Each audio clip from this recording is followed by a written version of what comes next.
Imagine this. You're in a dark lab. A beam of electrons is fired toward a thin barrier with two tiny openings. On the other side, a screen waits to record the results. What you expect to see is a simple pattern, dots stacking up behind each slit, like marbles tossed through a doorway. But what you actually find defies logic, intuition, and even common sense. This is the double slit experiment, a test so strange that Richard Feynman once called it the central mystery of quantum mechanics. Today, we're going to break it down, its history, the physics, the key thinkers, and the philosophical questions that shake the very foundation of what we think reality is. Before we get too deep into this topic, be sure to like this video and subscribe to the channel. This helps to bring more valuable content to the platform for your knowledge and understanding. Remember, knowledge is power. Now back to the episode. Our story begins in 1801 with Thomas Young. At the time, physicists were debating whether light was made of particles, as Isaac Newton had argued, or waves, as Christian Huygens proposed. Young devised a simple, yet brilliant test. He shined light through two narrow slits and onto a screen. If light was particles, you'd see two bright spots. But instead, he saw a series of bright and dark bands, an interference pattern, exactly what you'd expect if light were a wave. Young's experiment seemed to settle the debate. Light behaves like a wave. For nearly a century, that was the accepted truth. Then, in 1905, Albert Einstein came along. With his explanation of the photoelectric effect, he showed that light can behave as particles, or quanta of energy, which we now call photons. Suddenly, light was not just a wave, it was both a wave and a particle. This paradox would only deepen.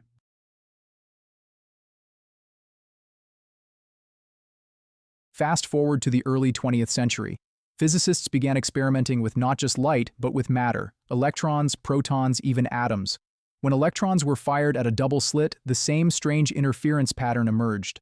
In other words, matter, tiny particles with mass, also behaved like waves. This became known as wave-particle duality, an idea championed by Louis de Broglie, who argued that everything in the universe has both particle-like and wave-like properties. But here's where it gets truly bizarre. Fire electrons one at a time, and the interference pattern still builds up. Each electron seems to travel through both slits simultaneously, interfering with itself. It's as if reality refuses to choose a path until we look.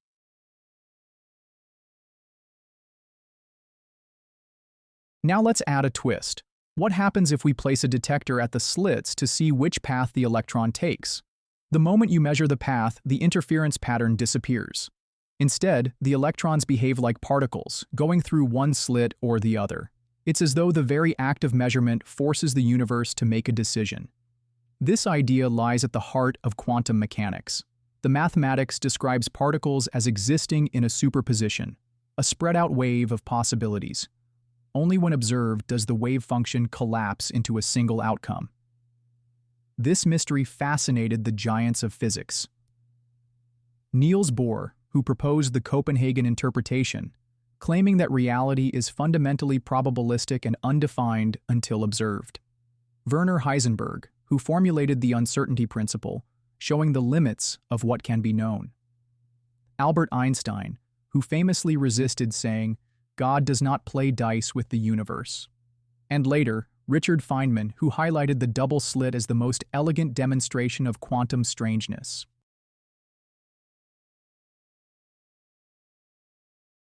But the story doesn't end there. In the 1980s, physicists proposed the quantum eraser experiment. In this setup, even after which path information has been recorded, if that information is later erased, the interference pattern returns. This means the outcome depends not just on what happens at the slits, but on whether the information exists at all. The universe seems to care about knowledge itself.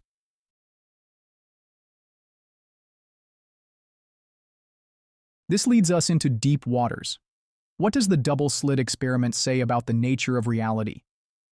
1. Does reality exist independently of observation? The Copenhagen interpretation says no. Reality doesn't take definite form until it is measured. 2. Is the universe branching into multiple realities? The many worlds interpretation, proposed by Hugh Everett, suggests that every possible outcome occurs, but in separate universes. 3. Is there a hidden layer beneath quantum mechanics?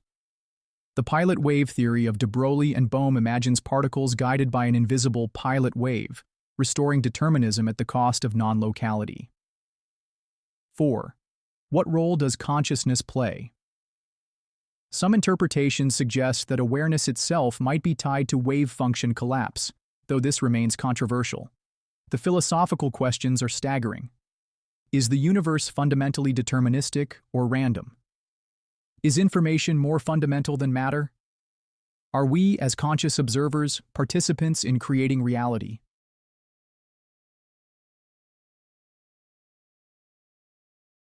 The double slit experiment is more than a physics demonstration. It's a window into the mystery of existence itself. From Young to Einstein, from Bohr to Feynman, generations of physicists have wrestled with its implications. And today, as we build quantum computers and explore the quantum world, the lessons of the double slit are more relevant than ever. It challenges us to rethink what it means to observe, to measure, and to know. So the next time you look at the world around you, remember, reality might not be as solid and objective as it seems. At its core, it may be woven from waves of possibility, waiting for observation to bring it into focus.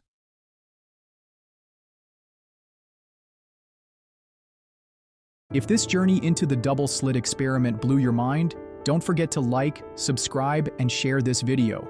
Leave a comment. Which interpretation of quantum mechanics makes the most sense to you? The Copenhagen view, many worlds, or something else entirely?